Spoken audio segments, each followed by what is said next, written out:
Welcome to the Exponential Growth Podcast, where we demystify what it takes to break into tech. My goal is to highlight real-life examples of people with non-traditional backgrounds moving into careers they love, so you can too. Hey everyone, today I'm joined by Lashana Nichols, an engineering manager at the Scratch Foundation and a community leader. Lashana comes from a non-traditional background in business administration, and we're going to dive in and explore her transition into tech. Lashana, welcome to the show. Hey James, how's it going? Good. I'm so glad you joined me today. And I was thinking maybe we could start by briefly touching on what you do today before we dive in and deconstruct your journey. So tell me, what exactly is an engineering manager? Yeah, so I am an engineering manager at Scratch Foundation. We're a nonprofit startup. We operate like a software company or a software startup, but we're technically a nonprofit. And I'm an engineering manager there. I'm actually the head of our infrastructure and backend engineering group, which is a division, basically a group within our engineering division. Okay. And so as far as what engineering management, what I do as an engineering manager, I am over several groups. I'm over our site reliability engineering group. Okay. I'm over our quality assurance group. I'm over backend engineering, development group, our IT support. So basically everything backend and infrastructure facing, Okay. I manage that All right. area. So So you're yeah, like the ringleader for multiple facets. That sounds very interesting. yeah. Was that something that you always envisioned yourself becoming way back when, going back to your childhood, or did it kind of evolve? Well, I always wanted to be in management. In the beginning, I wasn't sure what type of management. I think as I got through the first year of my bachelor program, I started realizing like tech is where I know I needed to be at. And so early on in my undergrad studies, I realized that I did want to get into tech management, and that was kind of my focus area going forward. Okay. And going back to your childhood a bit, were you able to explore different interests growing up? What did you do for fun? Play any sports or activities? I was a creative growing up. Okay. I wasn't really in sports, to be honest with you. Like other siblings of mine played baseball and football and basketball. I Okay. wasn't really an athletic sort of a person. I was a creative. Like I Okay. was reading a ton of books and writing a lot, doing a lot of writing. Like Yeah. I literally wrote my own book at 14 years old, Wow. and I got very familiar with drawing. So Okay.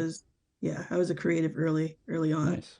Very cool. So then Yeah. going through school, through high school, and then moving on to college, did you make an intentional decision to go study, it looks like initially business administration at the Dallas Baptist University? Did you have a plan there?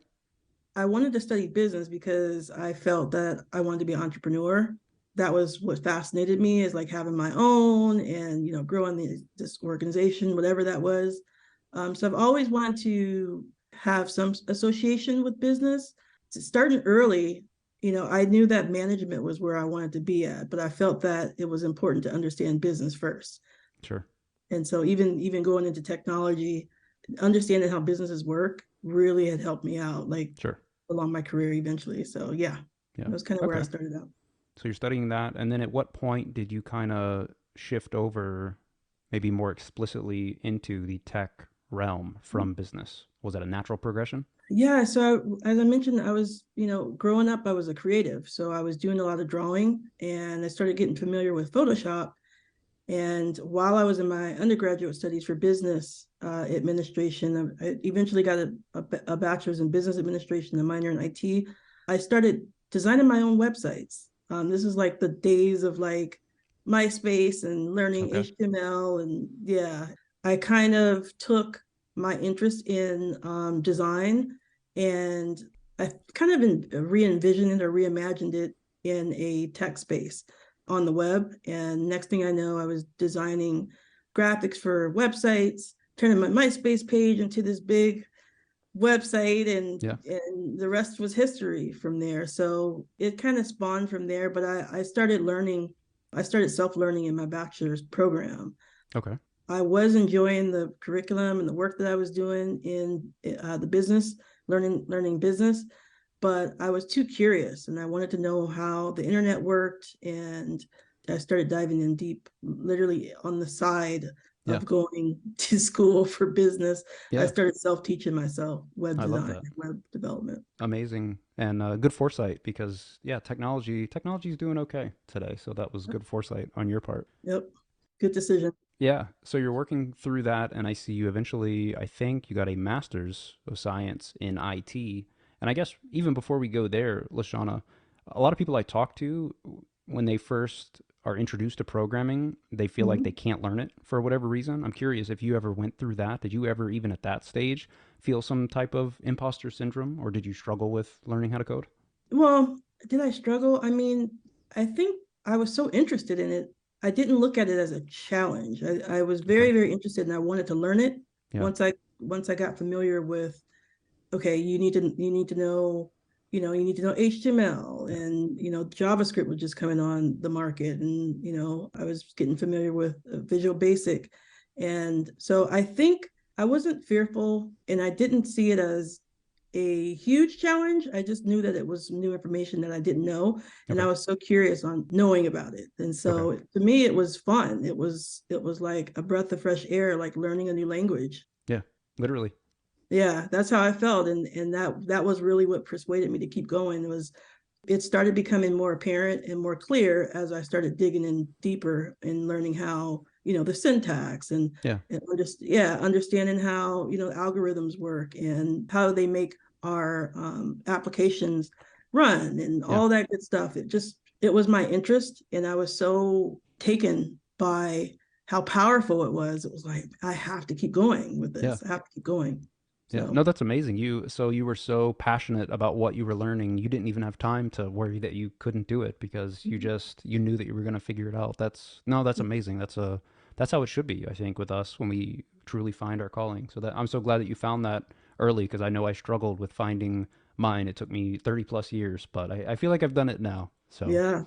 Like if you look back at your childhood and you start thinking about like how logical you thought, you know what I mean? Or like for me, when I was 12, 13 years old, like I mentioned, I was a creative. I was drawing a lot. I had paint and I had oil pastels and these big drawing pads. And I remember drawing on these pads like a touchpad, mm, like literally just drawing it with big buttons yeah. and the screen that I was drawing them, and I Yeah. didn't realize what I was doing. And then now, like I literally build applications that do that. Yeah. But looking back, it's like, okay, I kind of had it in me back Yeah. then. Yeah. It was until I got a little bit of experience under my belt with education and understanding the field in general. Okay. When I really figured it out and was like, yes, this is it. Yeah, no, that's beautiful. So tell me, the master's in IT, did you pick that knowing that you wanted to code, maybe not knowing that you wanted to code? What was the decision there, perhaps, as opposed to, say, a master's in computer science? Yeah, a great question. I mean, during the middle of my bachelor's program, I hadn't really grown up. I hadn't really learned about computer science as a program that you should take in college. Like Sure. I grew up in a underprivileged and underserved area, so like computer science wasn't a conversation in our high school, at least not in mine. Yeah. And I didn't have the ability to like do college tours and stuff like that. When I started digging into colleges, it was literally like my last year in high school, Mm, and then I started working with my counselor to apply for different colleges. But I feel like I was a late bloomer on even understanding what computer science and a computer science major was, okay. which was one of the reasons why I was a little scared to approach that major in Okay. my undergrad studies. I Towards the middle of my bachelor's program, I realized, I'm like, okay, I need to take this seriously. Like Yeah. I need to get into technology, and I need to make it in my concentration. Yeah. And I could have switched to computer science, but then I looked at all those math classes that came along with the curriculum. I was like, Yeah. absolutely not. Yeah. Yeah. Absolutely not. Yeah. I So don't blame you.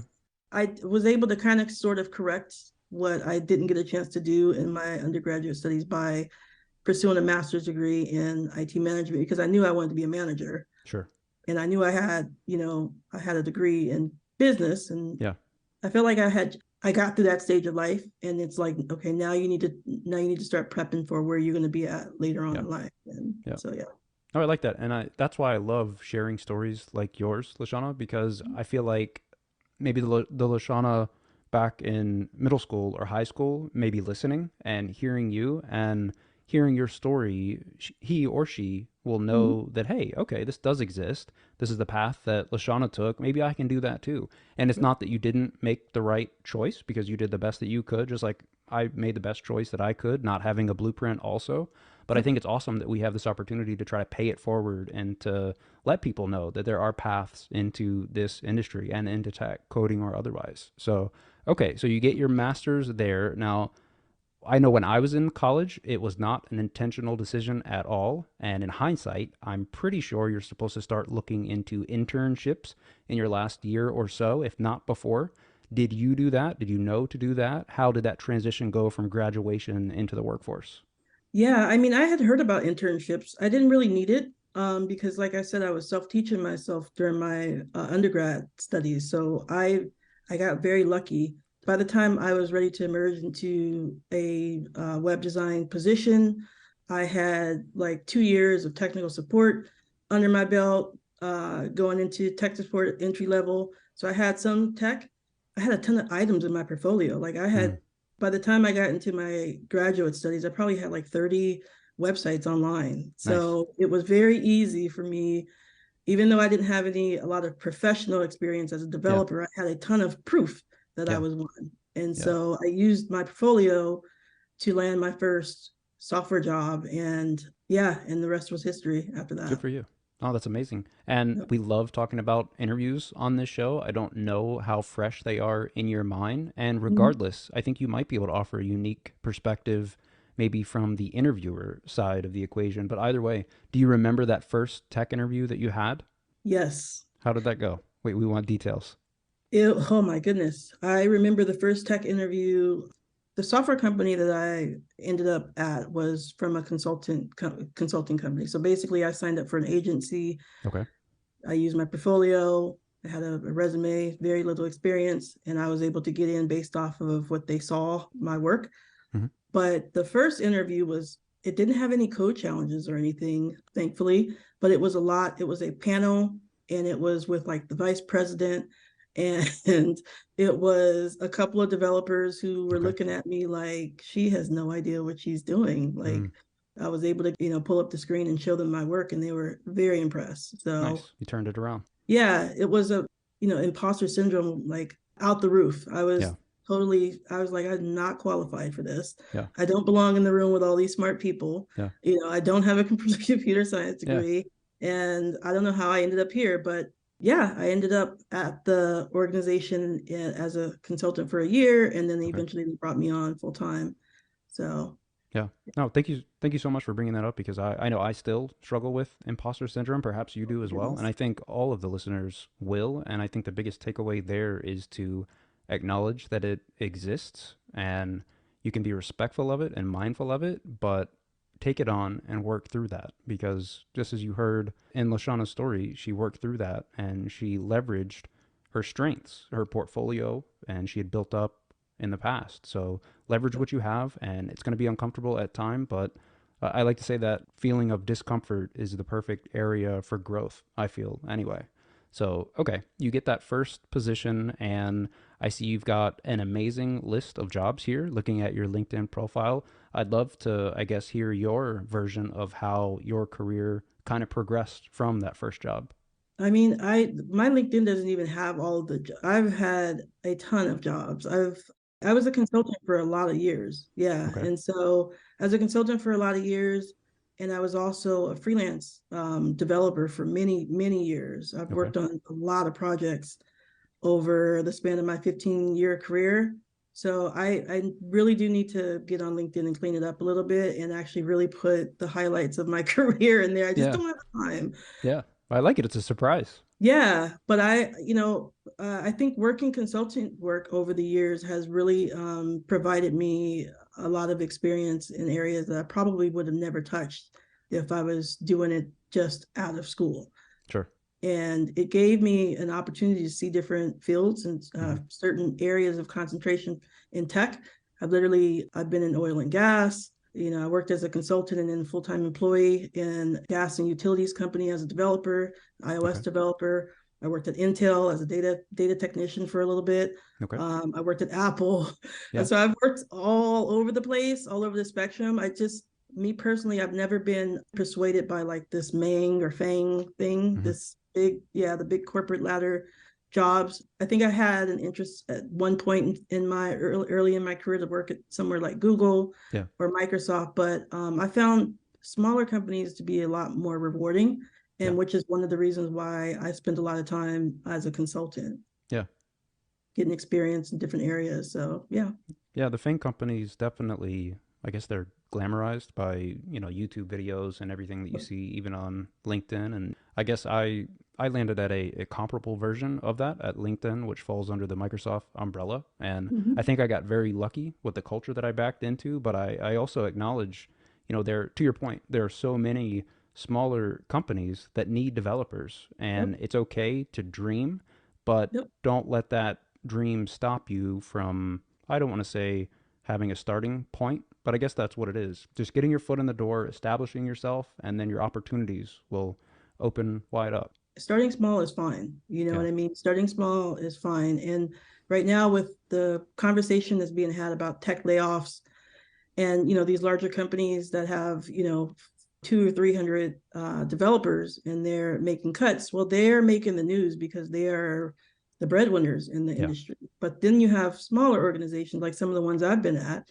where pay is still good, Yep. bonuses are still fantastic, Yep. benefits are great too. They come with the perks of a larger organization, but they tend to have a little bit more stability. Yeah. That's what you should be really focusing on in any development or any tech career right now in general, is like, don't lose your focus because larger organizations have media attention. And that's all you see is like, oh, the layoffs, the layoffs, the layoffs. But there's a lot of smaller organizations, mid-sized organizations who are actively and currently hiring, like Yeah. Scratch, Yeah. and we have bonuses and we have benefits and we have all those things. We may not be paying you 200% over market value. However, the stability is there. Yeah. And I definitely want to learn more about Scratch, but I'm also curious. So you're going through this phase of you're a consultant for a while, you're a developer, touching all of these industries. At what point did you get the opportunity to move over to the management side, or was there even a step before that? so as I was a developer, so I've always been a multitasker. So I've always had, even when I had a permanent full-time role, I've always had something going on the side, whether it be freelance work or teaching part-time, or I started my own nonprofit. I started my nonprofit, and being one of very, very few minority nonprofit heads, should I Yeah. say, with programs geared towards K-12 and getting kids into programming. I Okay. was able to get my program, when I started my nonprofit, I was able to get the programs that we were offering adopted by a lot of school districts. Yeah. And so as I had my full-time permanent position, I had this nonprofit going that was doing fantastic. It's still alive and well. Yeah. We are just not as busy and on site like we used to be, but I gained a lot of my professional management experience there and running Okay. that organization for several years on the side. To be honest with you, it wasn't really until the last 3 years where I really wanted to step out of just development Okay. and seek a management career within an organization. I was just comfortable with managing and running my own show. Yeah. And so I had 12 employees already at the Yeah. nonprofit. And so I got a majority of my experience there. And I would say that anyone who's looking at getting into management, especially in the tech space, if you have the ability to create your own business or own group, Facebook group, whatever, Yeah. whatever would give you that experience with, managing people, Yeah. managing technology, gaining soft skills as you go along, try that. Yeah. But it wasn't until about 3 years where I was like, you know what? I'll see how I do Yeah. in a corporate setting as a manager. I took a consulting position as a manager for another tech company, Okay. and I kind of liked it. It was Yeah. nice because I was able to help people get jobs, and I was able to see what it was like. But I was comfortable with just being a developer. Yeah. And so I stayed there for about a year, and then I went back into being a developer at another company, Okay. Fortune 5 company. And I was there for 4 years. And then I was like, you know what? I can't do anything here. I can't. Yes, I'm making a ton of money. The bonuses are fantastic. 6 to 8 weeks of vacation every year is great, making great friends and everything, but I cannot grow. Mm. I can't grow here, and Yeah.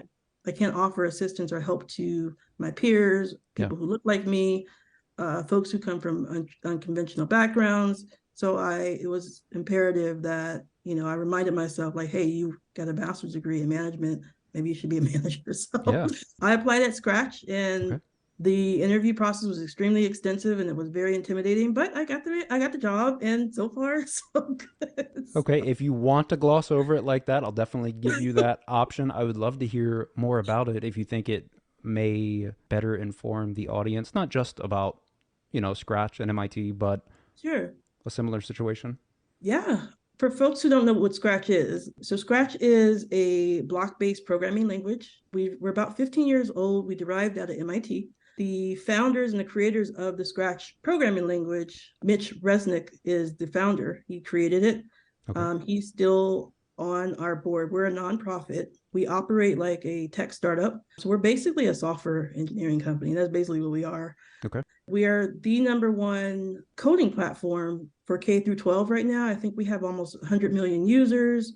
We have our Scratch community. It's almost like a Facebook, like a social Mm, network where nice. kids get together and they program together and they code together. We're in almost every U.S. middle school and elementary school. We have after school programs. We don't put them on. It's usually like Boys and Girls Clubs or Okay. other organizations use our platform to teach coding in after school programs. So we are most popular in K through 12, Okay. but there has been some Reddit groups that I've been kind of following with grown-ups who Yeah. are creating all kind of stuff, video games with this. Yeah, we're based out of Boston, and we are about 65 people, I believe. We're a small startup, growing. Management there, my interview process was, like I said, it was long. It was 3 days. It was meeting with almost 15 people.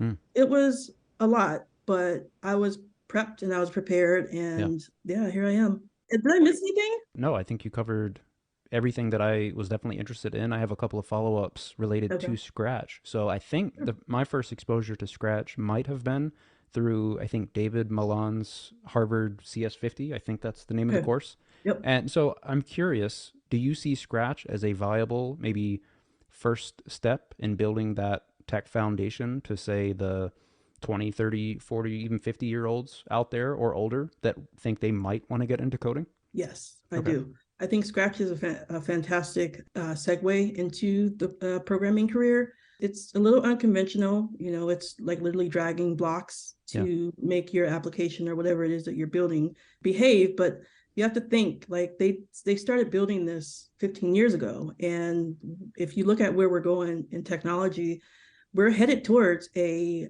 low code, no Yeah. code Yeah. development, way to Right. develop and program. So right Yeah. now we're writing algorithms in code in various languages, but that's not our future. Our future eventually is going to be a more simpler way to build applications, and it will not necessarily be you typing out a bunch of prompts Yeah. into, code. It's going to be a drag and drop. It's going to be simplified, just like Yeah. AI is taking over and simplifying, creating images for us. And so, yeah, it is a fantastic segue to the career.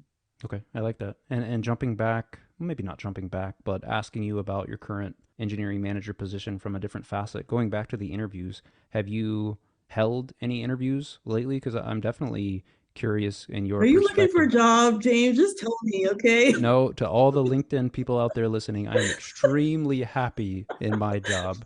I'm trying to think for the audience, and I'm trying to think, okay, we've got an engineering manager here from MIT Scratch. Sure. I want to know, what is she looking for? Someone coming in to interview for a developer's position, or preferably, an early career junior dev, something like that. So for me, on any of my teams, I'm always looking for individuals who are driven. Okay. You can come into our team and not know everything. I stress this with my team as well. It's like, it's okay not to know every single thing, but like, what can I do to help you? Can I pair you up with someone? Yeah. So I'm looking for individuals who are driven, who know that this is a career that they want to be in. Okay. Because sometimes folks get out of school or they get out of boot camp and they're still kind of trying to figure it out. Do I really want to be a programmer? It is kind of hard. So I'm looking for individuals who know that that's where they want to be, Yeah.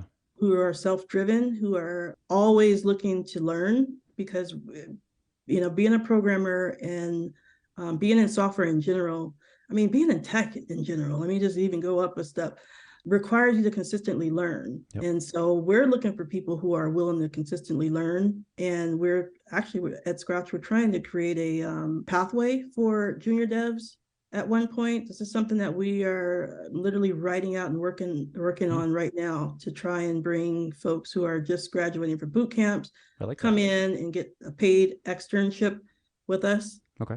But yeah, I would say individuals who can foresee, or at least envision, the future of programming, and come with ideas, because Scratch is all about innovation.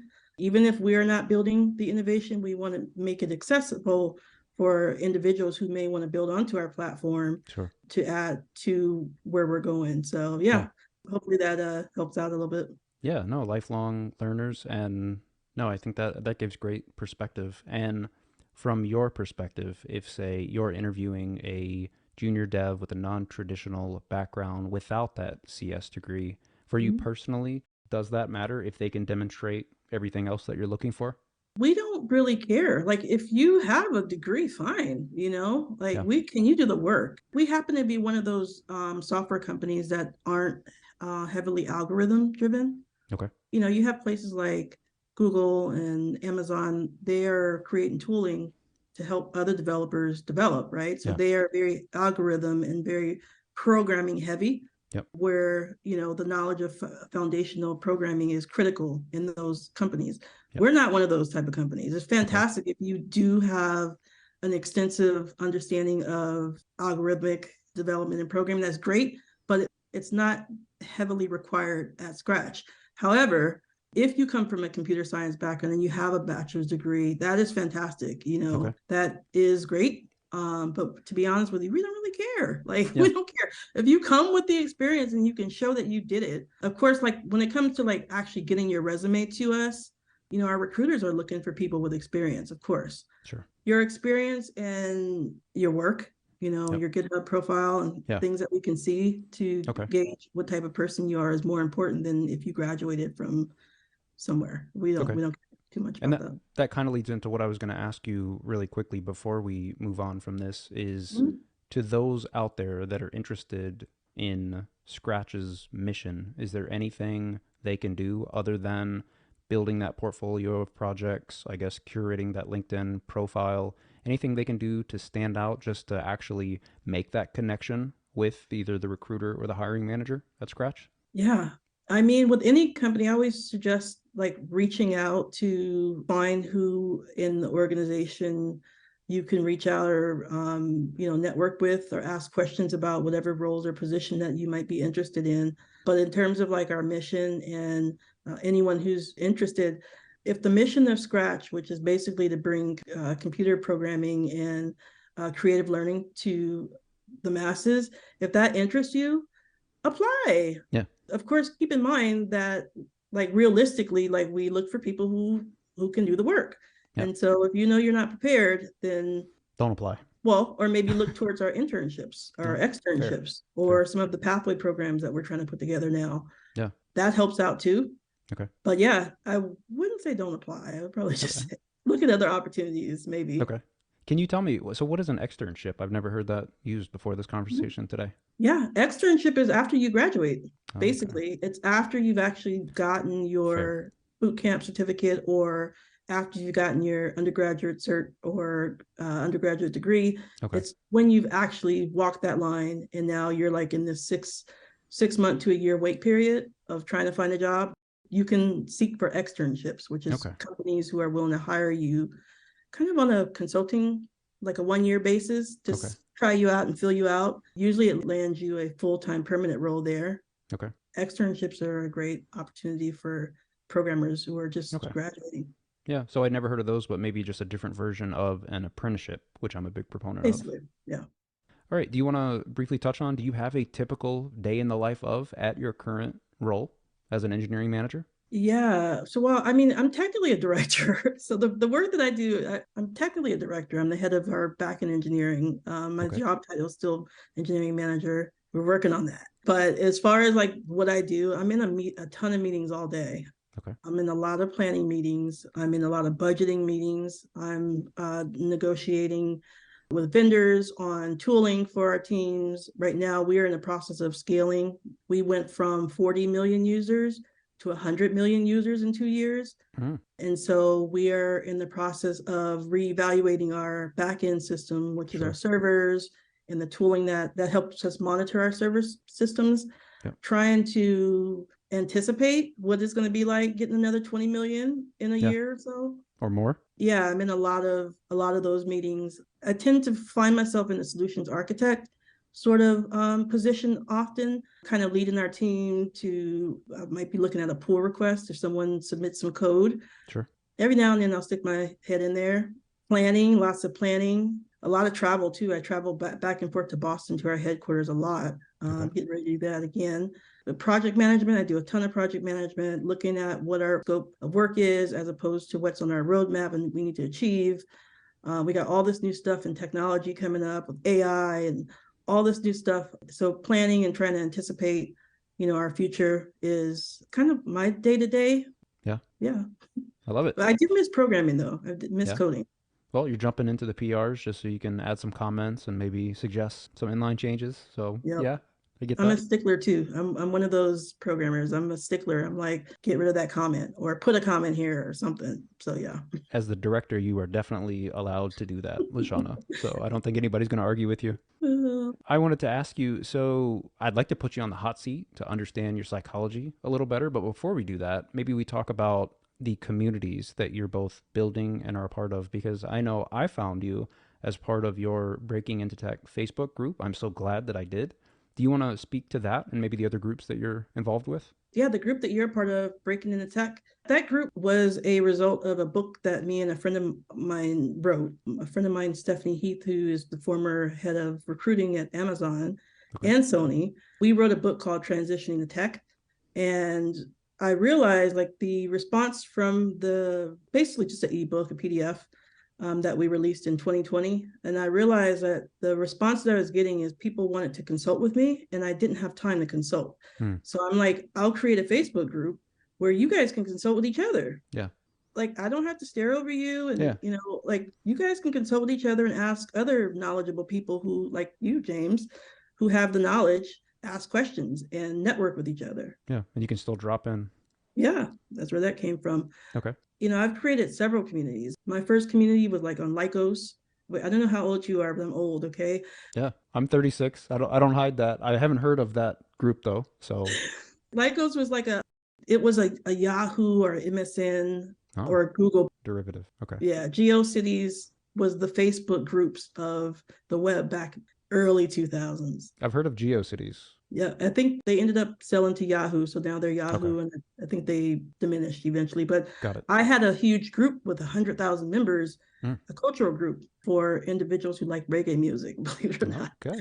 So we had like 120,000 people in these groups. So I've been building communities for years, Yeah. Alongside my journey. And it was mainly because I've always kind of been a introverted sort of person. I Sure. had a tough time meeting people. And so I would meet people online and it's Yeah. like, you know what, let's all come together. I want you to meet my friend too. Yeah. And so that's where that came about. But the Breaking Into Tech group, and for those who are listening, please join. It is geared towards individuals who are coming into the field, who have an interest in the technology field. And a lot of people were telling me after we released our book, they were saying like, I don't know anyone who's a programmer. I don't know anyone who's a computer repair specialist, but I'm interested. Yeah. And so that was the purpose of that group. Yeah.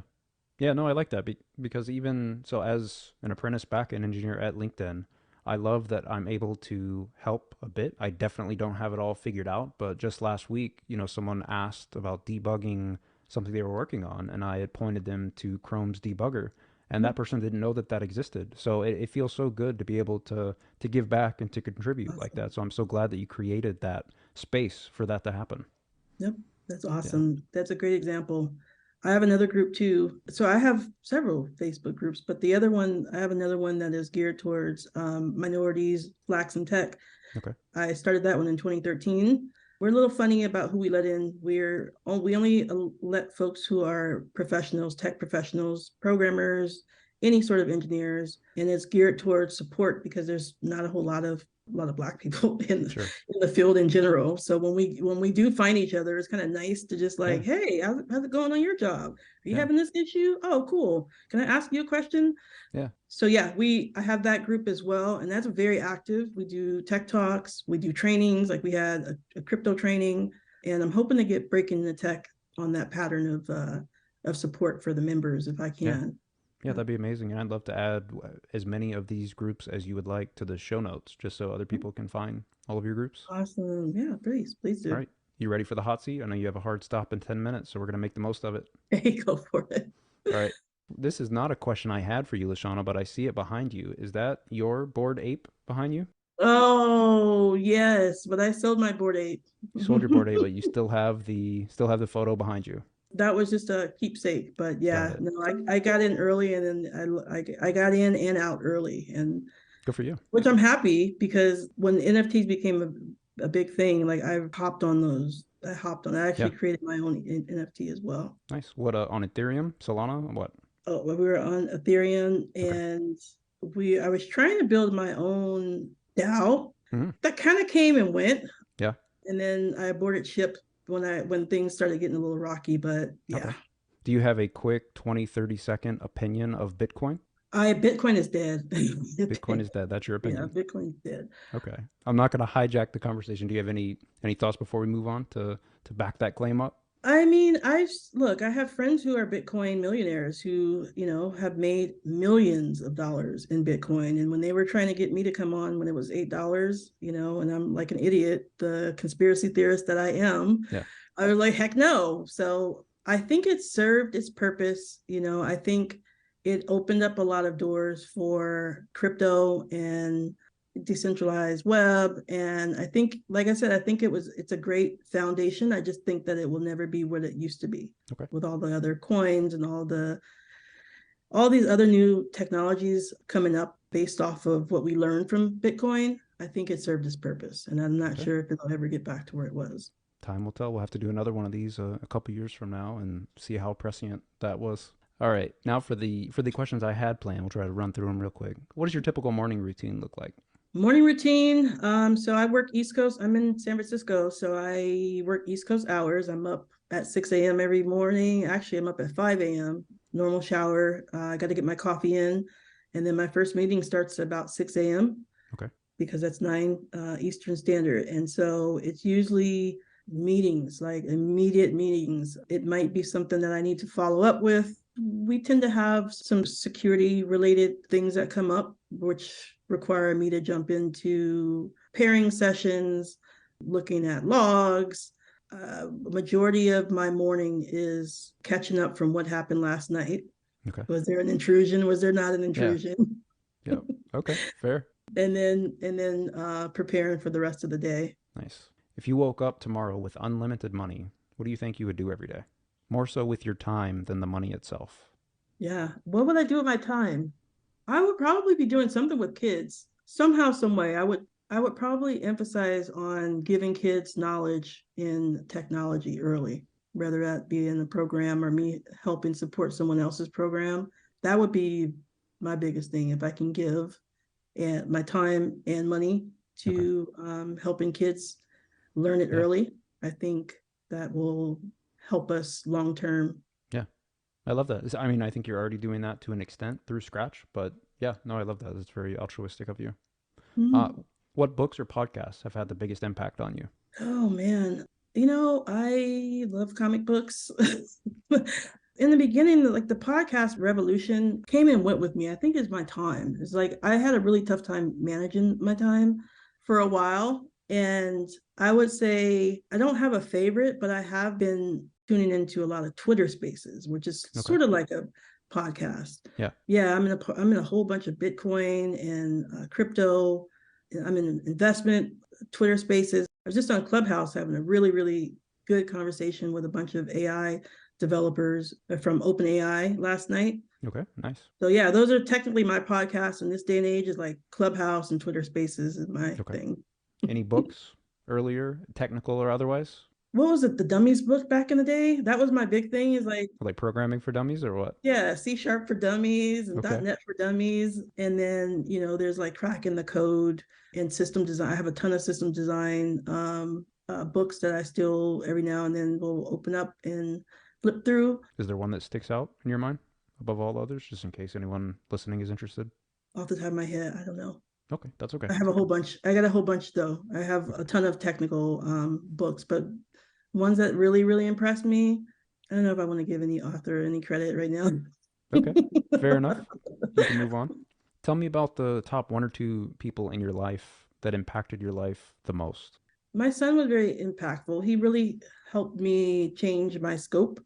He helped me shape the direction that I'm at now. I have always been able to do a lot of things at once. And then when I had him, I was able to kind of slow it down a little bit and like refocus. Yeah. And I think that if he wasn't there, I'd probably be in another country right now, probably doing tech, Yeah. Yeah, he's a total nerd. And we geek out together. Yeah, He that's likes great. everything that I like. He's like an anime fanatic. Yeah. So I'm just trying to appreciate these times right now with him before he gets a girlfriend. He's got one more year of high school, Okay. and then leave me alone. But Yeah. I would say my son. Okay. And then I have a couple of mentors too who have been very, very impactful with me in my career in helping me make decisions on when to leave the organization, what to apply for and things like that. So, yeah. Okay. If you could send a single message back to your former self during your transition into tech, what would that be? My former self during my transition into tech, go for the computer science degree. I wish I could. Yeah, I would probably say, you know what, don't be scared of those math classes, just do it. Okay. And, focus. Okay. I would probably say go for that degree. Yeah. What's next for you? And is there anything else that you wanted to talk about? What's next for me? I'm speaking at a conference called Tech Intersections. It's a women's conference at Mills College this year. And so I'll be talking on a leadership panel about the ins and outs, the pros and cons of being in leadership and technology. Okay. I have my ebook called Transitioning to Tech, which is a version 2 that I just completed. It should be available this coming Wednesday on the 18th. All right. Available on Amazon and also on my website, transitioningtotech.com. It's just an ebook. It's very high level. It doesn't go into career coaching or any of that stuff that the other people are better at than I am. Sure. It's very, very high level, and it talks about the industry, about things to prep for to get in. And yeah, I would say those are probably the most important things. I hope to do a little bit more travel, not necessarily always business, but some personal travel, vacationing this year. Okay. If people want to go find out more about you, is there anywhere they should go in particular? Yeah. Follow me on Instagram at LE Nichols Tech. And on Twitter, I'm LE Nichols Dev.